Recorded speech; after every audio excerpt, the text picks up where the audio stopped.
Saya Anissa Rosdianti dengan NIM 2008103011115. Saya Cynthia Putri Nur Alifah dengan NIM 2008 1030 1131. Perkenalkan, nama saya Fazul Balbi dengan NIM 2008 1030 1138. Hai guys, hari ini kita berkunjung ke salah satu UMKM yang ada di Jember, yaitu Toko Nyokam Komputer.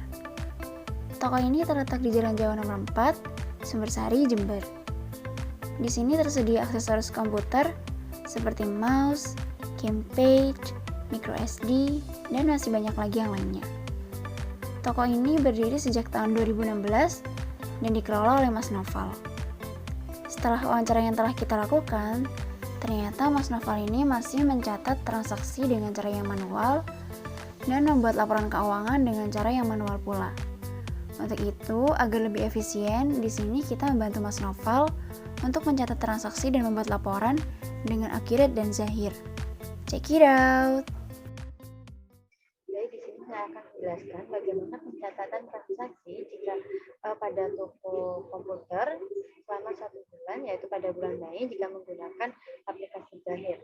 Yang pertama yaitu harus mempersiapkan terlebih dahulu akun yang mungkin diperlukan. Nah di sini untuk mencatat saldo awal akun yaitu pilih setting, kemudian saldo awal akun. Nah, sebagai informasi bahwa kami itu telah menyelesaikan semua transaksi hingga rekonsiliasi bank pada toko komputer ini. Nah, di sini untuk kas, saldo awal kami menggunakan sebesar 35 juta, kemudian persediaan 8.900.000 sekian. Lalu mesin dan peralatan 6 juta, utang usaha 3.400.000, dan modalnya yaitu 46.584.000. Selanjutnya yaitu dengan mencatat data nama alamat. Nah di sini kami untuk pelanggannya hanya mencatatnya menggunakan customer 1 hingga customer 10 karena kami tidak mencatat nama pelanggan satu persatu. Kemudian untuk vendor, kami untuk memperoleh persediaan itu kami membeli persediaan dari 3 vendor atau dari 3 toko, yaitu Gestor, Anshop, dan Duta Ponsop. Lalu selanjutnya yaitu dengan menyiapkan data produk. Nah, di sini disarankan untuk flash disk 16 GB dan dengan kode barang F16G dengan deskripsi flash disk 16 GB. Untuk satuan laporan yaitu bits dan harga jual 90.000. Nah, awalnya harga beli satuan ini tidak tercatat di sini. Nah, jadi untuk mencatatnya harus ke setting, kemudian saldo awal persediaan. Tadi untuk flash disk 16 GB, nah di sini baru bisa dicatat untuk harga belinya yaitu 73.000 serta stok awal persediaannya.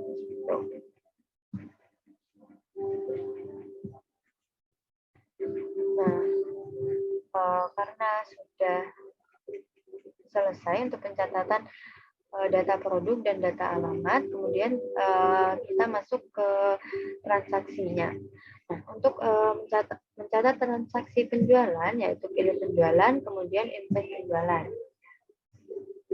Ini contohnya saja, yaitu pada tanggal 1 Mei terdapat penjualan kepada customer 1, yaitu 7 micro SD, 4 mouse optical, 2 mousepad, dan 4 headset kabel. Nah, di sini semua transaksi dicatat secara tunai, dilakukan secara tunai. Nah, untuk tanggal faktur, di sini kita pilih tanggal 1 dan nama pelanggan untuk customer 1. Kemudian di sini tanggal pengirimannya juga pada tanggal 1. Dan kami tidak mencatat pajak karena semua harga itu sudah include pajak.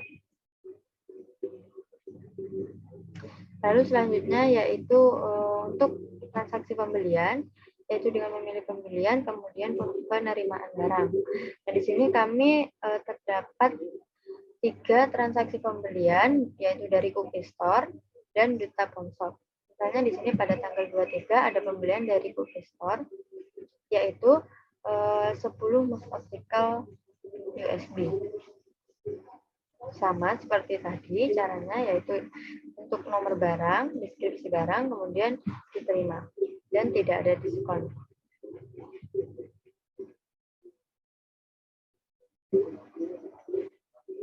Lalu untuk pencatatan dalam buku besar, yaitu di transaksi jurnal umum, ini kami terdapat pencatatan mengenai pembelian perlengkapan, membayar listrik, membayar sewa bangunan, kemudian untuk jurnal penyesuaian. Nah, untuk membeli perlengkapan ini, akun yang digunakan yaitu perlengkapan pada kas sebesar 500.000. Kemudian membayar listrik, akun yang digunakan yaitu beban listrik pada kas sebesar 50.000 dan membayar sewa bangunan untuk 3 bulan yaitu sewa dibayar di muka pada kas sebesar 1.500.000. Kemudian untuk jurnal penyesuaian, di sini kami ada 3 penyesuaian. Yang pertama yaitu untuk penyusutan peralatan yang disusutkan itu sebanyak 100.000. Kemudian untuk beban perlengkapan, pada perlengkapan sebesar 173.000 dan beban sewa bangunan pada sewa dibayar di muka itu 500.000. Nah, lalu untuk tahap yang terakhir yaitu melakukan rekonsiliasi bank. Di sini kami akan merekonsiliasi kas. Nah, untuk saldo rekening koran ini bisa dilihat pada data-data, kemudian pilih data rekening, lalu pilih kas.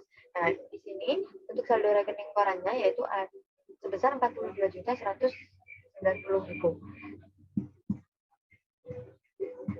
Kembali lagi ke rekonsil tadi, pilih kas, tulis saldo rekening korannya tadi, klik lanjutkan.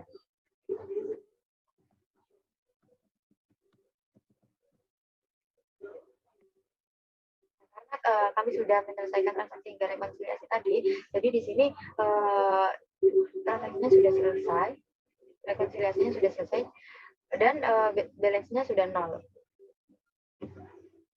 Nah, baik, itu saja langkah-langkah yang mungkin dilakukan untuk pencatatan selama bulan Mei.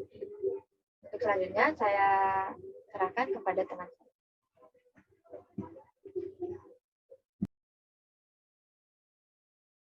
Baik, Assalamualaikum warahmatullahi wabarakatuh. Jadi di sini saya akan menjelaskan mengenai penggunaan dari aplikasi Accurate ini yang diimplementasikan pada toko UMKM yang sudah kelompok kami kunjungi, yaitu UMKM Yukom Komputer. Jadi untuk awal penjelasannya akan saya jelaskan mengenai dari daftar pemasok dan pelanggan dari Yukom Komputer itu sendiri. Jadi kita masuk saja ke dalam menu daftar, lalu kita masuk ke pemasok terlebih dahulu. Jadi untuk Yukom Komputer ini sendiri terdapat 3 pemasok, yaitu ada Cookie Store, ada Unshop, ada Duta Pawnshop 69. Jadi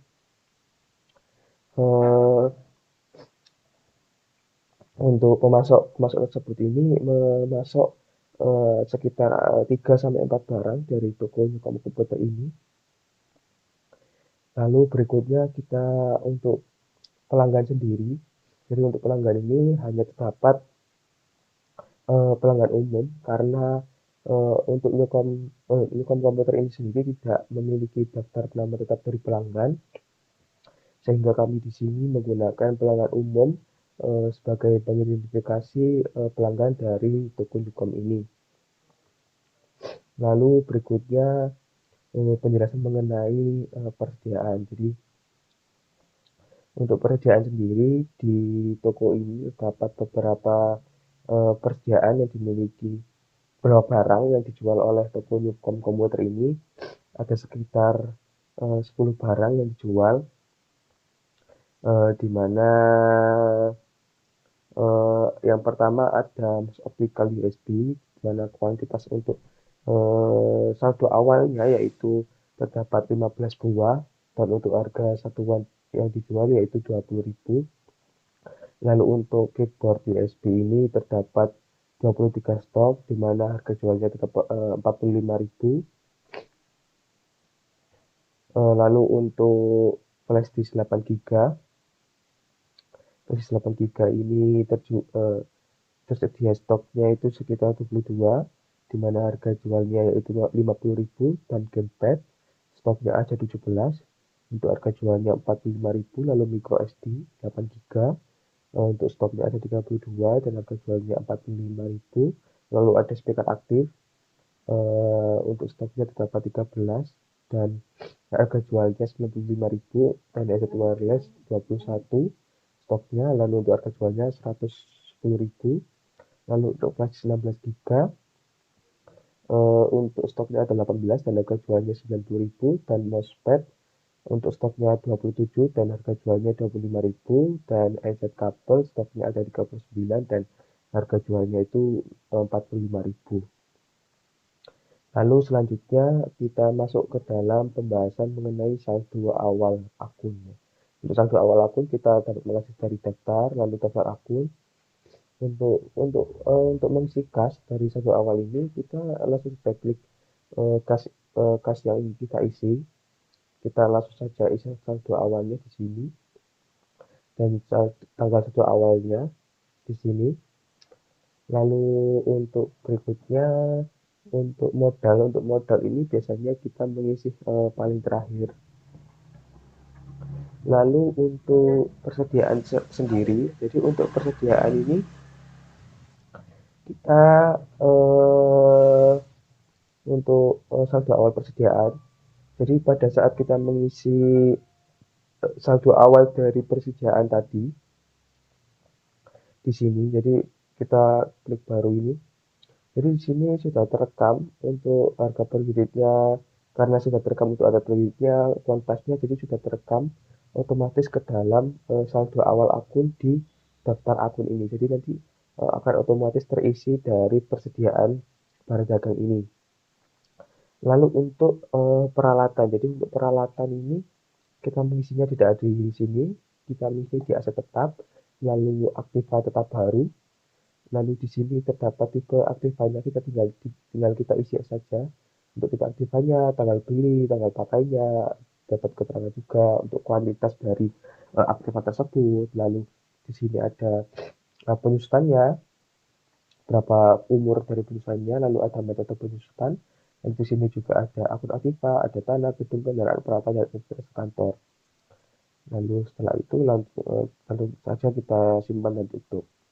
Lalu berikutnya untuk utang dagang. Jadi untuk utang dagang ini juga tidak diisi di daftar akun ini ya. Jadi untuk utang dagang kita mengisinya itu di daftar di pemasok tadi. Waktu kita mengisi ini sudah kita sertakan juga. Kita langsung masukkan saja di termin ini pada saldo awal. Kita masukkan saja utang dagang yang dimiliki oleh Newcom ini kepada pemasok-pemasok ini. Jadi mengisinya di saldo awal ini ada tanggal saldo awal juga terdapat, kita cantumkan di sini.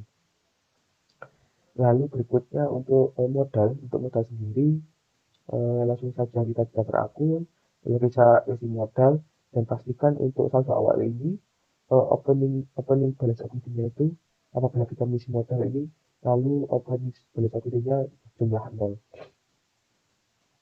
Berikutnya kita contohkan untuk masuk ke contoh dari penjualan. Untuk penjualan sendiri kita masuk dalam akun daftar menu penjualan, lalu kita foto penjualan, lalu kita masukkan saja pelanggan. Untuk pelanggan sendiri, karena sudah saya jelaskan tadi tidak ada pelanggan tetap, jadi kita minta pelanggan umum. Lalu bisa kita isi saja invoice date dan exit date. Lalu apabila kita penjual secara kredit, kita masukkan termnya di sini. lalu masukkan barang di sini, lalu apabila sudah kita simpan dan tutup. Itu berikutnya untuk pembelian. Jadi untuk pembelian kita masuk dalam pembelian, lalu kita pilih vendor di mana kita akan membeli barang yang kita inginkan, lalu kita masukkan invoice date, ship date, lalu untuknya apabila kita membeli secara kredit, jangan lupa untuk mengisi nomornya, lalu kita masukkan barang dagang di sini yang ingin kita beli, lalu berikutnya langsung simpan dan tutup. Berikutnya untuk di book besar atau jurnal umum ya. Untuk di jurnal umum ini untuk kita apabila melakukan transaksi-transaksi seperti pembelian perlengkapan dan lain-lain. Jadi di sini langsung saja kita masukkan untuk tanggal pembeliannya, langsung kita masukkan deskripsinya seperti membeli perlengkapan atau apapun itu. Lalu kita masukkan transaksi di akun jurnal ini, contohnya apabila perlengkapan yaitu perlengkapan pada kas gitu. Lalu kita simpan dan tutup. Lalu mungkin itu saja yang mungkin ya dapat saya jelaskan mengenai penggunaan dari algoritma ini terhadap UMKM yang sudah kami kunjungi. Mungkin berikutnya akan dijelaskan oleh rekan saya.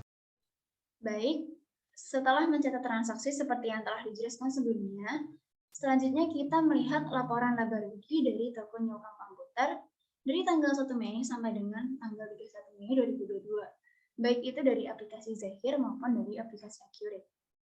Dapat dilihat bahwa penjualan yang tercatat dari toko Nyokam Komputer ini yaitu sebesar 10.085.000. Kemudian dikurangkan dengan beban atas pendapatan yaitu harga pokok penjualan sebesar 7.405.000, sehingga dapat diperoleh laba kotornya sebesar 2.682.000. Di sini ada beban operasional dan juga beban non-operasional, yaitu beban sewa kantor, beban listrik, beban perlengkapan, dan beban penjualan mesin dan peralatan.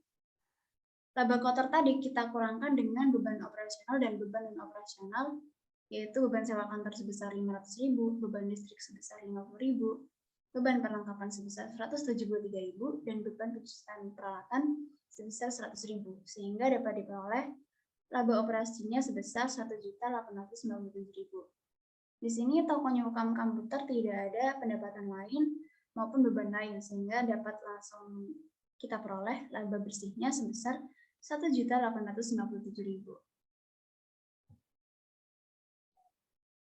Setelah melihat laporan laba rugi, selanjutnya kita melihat neraca dari toko Nyokam Komputer. Dimulai dari aktiva, ada aktiva lancar dan aktiva tetap. Di aktiva lancar ada kas sebesar 42.190.000. Kemudian ada juga persediaan barang dagang sebesar 2.869.000. Kemudian ada perlengkapan sebesar 327.000 dan sewa gedung dibayar di muka sebesar 1 juta. Kemudian untuk aktiva tetap ada peralatan dan akumulasi penjualan peralatan. Peralatan sebesar 6 juta dan akumulasi penjualan peralatan sebesar 100.000. Sehingga jumlah aktivanya dari aktiva tetap dan aktiva lancar sebesar 51.841.000. Kemudian ke kewajiban dan ekuitas. Di kewajiban ada hutang usaha yaitu sebesar 3.400.000 dan di ekuitas ada modal sebesar 46.584.000 dan laba sebesar 1.857.000. Sehingga di sini dapat dicatat jumlah kewajiban dan ekuitasnya sebesar 51.841.000. Sekian video dari kami. Thank you for watching.